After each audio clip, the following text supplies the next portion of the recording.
Breaking news చూస్తున్నాం. Karnataka CM post పై ఉత్కంఠ కొనసాగుతోంది. ముఖ్యమంత్రి పదవి విషయంలో సిద్ధరామయ్య, డీకే శివకుమార్ ఇద్దరు పట్టుదలతోనే ఉండడంతో ఈ వ్యవహారం కాంగ్రెస్ అధిష్టానానికి పెద్ద తలనొప్పిగా మారింది. ఈ నేపథ్యంలో డీకే శివకుమార్ అధిష్టానంతో చర్చించేందుకు ఢిల్లీ వెళ్లారు. మరోవైపు ఏఐసీసీ చీఫ్ మల్లికార్జున ఖర్గేతో రాహుల్ గాంధీ సమావేశమయ్యారు. కర్ణాటకలో ప్రభుత్వం ఏర్పాటుపై చర్చలు జరిపారు. ఖర్గే నివాసానికి వెళ్లిన రాహుల్ గాంధీ ఆయనతో చర్చలు జరిపారు. ఇదిలా ఉండగా ఇప్పటికే అధిష్టానంతో సిద్ధరామయ్య చర్చలు ముగిశాయి. ఇవాళ డీకే సిద్ధరామయ్యతో అధిష్టానం మరోసారి భేటీ కాబోతున్నట్లు సమాచారం.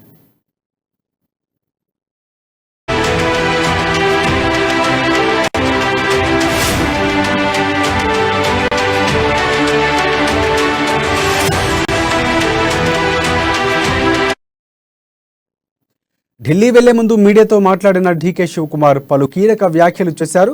తాను వెన్నుపోటు పడవనని, బ్లాక్మెయిల్ పాలిటిక్స్ చేయనని అన్నారు. సీఎం ఎంపిక విషయంలో అధిష్టానం ఏ నిర్ణయం తీసుకున్నా అందుకు తాను కట్టుబడి ఉంటానని స్పష్టం చేశారు. తాను ఎవరికి నచ్చినా నచ్చకపోయినా బాధ్యతతో వ్యవహరిస్తారని చెప్పారు. తాము 135 సీట్లు గెలిచామని ఎవరిని విడగొట్టాలని అనుకోవడం లేదన్నారు.